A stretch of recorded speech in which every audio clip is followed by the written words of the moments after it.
Let me say something that might sting a little bit. Most men who call themselves ambitious aren't driven by purpose.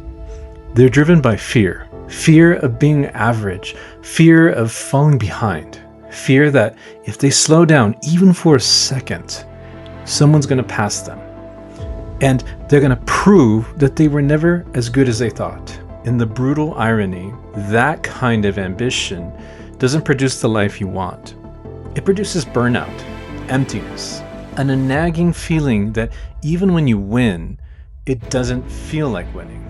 So in this video, I want to draw a clear line between two things that look identical from the outside: ego-driven performance and genuine purpose-driven living. I need you to stop equating your worth with your productivity. I get that this is hard and kind of anti-American culture, but this is important. You weren't created to live in a constant state of pressure, trying to prove that you matter. You were created for stewardship, the trap you don't see. Here's what I keep seeing in men these days. There's something off about how we're working right now. Even when you're doing well, you feel behind. Even when you're productive, you feel like it's just not enough. That's not normal. That is cultural. And they're more anxious and more burnt out. And worst of all, they're more confused about what they're actually building towards. That's not a productivity problem, that's a source problem. A French philosopher named René Girard spent his career studying human desire, and he made an observation that should stop every ambitious man cold. He said, we don't actually know what we want. We look at other people, we see what they want, and we want that. He called it mimetic desire, imitation disguised as ambition. And if you're honest, you can feel it. The LinkedIn scroll that leaves you unsettled, the way someone else's promotion makes you feel about your trajectory, the sense that there's a race happening, but you're not sure where the finish line is. But you do know one thing, that you're not there yet. That is not your purpose talking. It's a bunch of noise. And a lot of men are building entire careers, built through real sacrifices, real years of their life, chasing the borrowed desire from someone else, then wondering why it feels hollow when they get there. I'm not saying purpose-driven living lives to prosperity and peace all the time. Struggling and suffering are just part of the human condition. But life's going to give you enough of that. We don't have to contribute to it. Where it quietly breaks. Now here's where it gets subtle, because this is not about lazy men. I'm not talking about them, or the men who don't care. There's plenty of them. This is actually about men who care deeply, but those whose motivation has shifted quietly underneath them before they even noticed. There's no one moment when this happens. You start out from building something real, a genuine calling, probably a vision for your family, a sense that you have something to contribute. But somewhere along the way, without any clear decision, you stop working from purpose. You start working for validation. You're telling yourself the same story. I want to be excellent. I want to provide. I want to reach my potential. But underneath that story, there's a fear running the engine. And once your identity is tied to your output, once your sense of worth rises and falls based off your results, burnout isn't a risk. It's a mathematical certainty, because the validation never fully satisfies. There's always more to prove, always someone further ahead. Always a reason it's just not enough yet. This treadmill doesn't have an off switch. What godly ambition actually looks like. I want to be abundantly clear. I'm not here to tell you to want less. The men I respect most are builders. They lead with vision. They take ground. They don't apologize for wanting to create something significant with their lives. But there is a fundamental difference in the expression of ambition and the root. It is how you live it. There's a fear driving ambition for many. Fear of being average, fear of being left behind, fear of who you are is not good enough. Let's be clear, because ambition itself isn't the problem. You were made to build, to lead, to multiply what you were given. Godly ambition is grounded in stewardship and service. You did not manufacture your intellect. You didn't get to choose your gifts. You didn't earn your starting conditions. What you have was entrusted to you and your job is to be faithful with it. That shifts the whole posture. Then you're not trying to prove your worth in this world. Your mindset changes to see your work as a service, as a gift to the world. And that distinction, as subtle as it sounds, produces a completely different man. A man that takes versus a man that contributes. Not frantic, not desperate, not constantly glancing sideways. Focused, clear, rooted. The Greeks had a word for the life that produces, eudaimonia. It's usually translated as happiness, but that's a pretty poor translation. It's more like flourishing, a life lived in abundance and in alignment with who you are and what you were made for. This is the goal as my work as a purpose coach and a core part of my mission. It's not just about a bigger number or a better title. It's about purpose-driven living, to live a complete life, giving yourself freely and generously. What a complete life actually includes.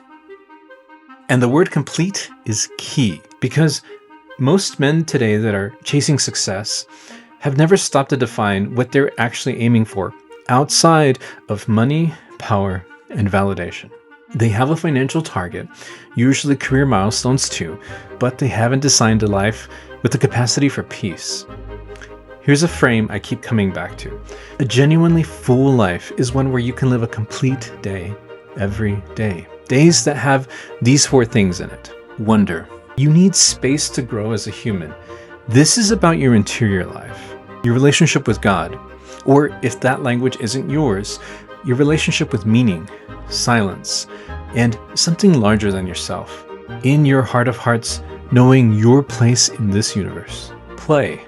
It's joy, presence, creativity that has nothing to prove. This is one of the beauties of Sabbath for the people of faith. We need that weekly reminder to stop and rest and to have no doubt that a day with room for play with our loved ones will take you further than a life without it. Work. It's building, contributing. It's building something of value through giving a gift of self. It should cost us something to work because we gain our sense of place in this world through our work. Not focused on where we wish we were, but finding peace where we are and seeing this gift that it is to us. And connection. We are social beings. This is about the people who know you. Brotherhood, family, the relationships that outlast a resume, and eventually rest. If your life is only work, then I couldn't call that ambition. You're imbalanced. And that imbalance is what makes burnout inevitable, because you're running a machine on one cylinder and calling it peak performance. The man you were created to be, the man you want to become, doesn't just produce. He flourishes and lives an abundant life that produces love and peace. The litmus test. So let me give you a simple diagnostic, not just a framework. Just 3 questions. 1. If no one ever knew about this title, the income, the recognition, would you still want to build it? 2. Does your work on most days leave you feeling like you gave something, or only like it took from you? Work always requires giving, but receiving is the test here. 3. When someone in your field wins, someone at your level possibly competing for the same things, can you be genuinely glad for them? Sit with those, because if your honest answer is no, especially to that third one, you're not operating from purpose. You're operating from comparison. Your purpose should give space for other people to live their purposes too. You need to know that comparison has a very specific destination, and it is not peace. Rebuilding the right way. Now here's how you fix it, because I don't want to leave you with a diagnosis and no direction. First, stop waiting to feel aligned before you move. Clarity doesn't come before action, it comes through action. The men who wait until everything feels right never build anything.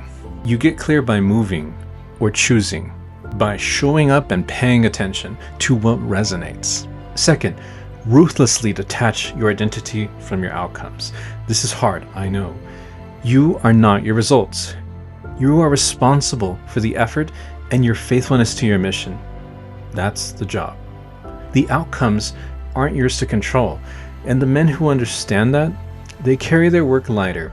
And paradoxically, they produce more. Third, redefine what success actually means to you. Not what it means to your industry, not what it means on LinkedIn, not what your 21-year-old self once decided it meant.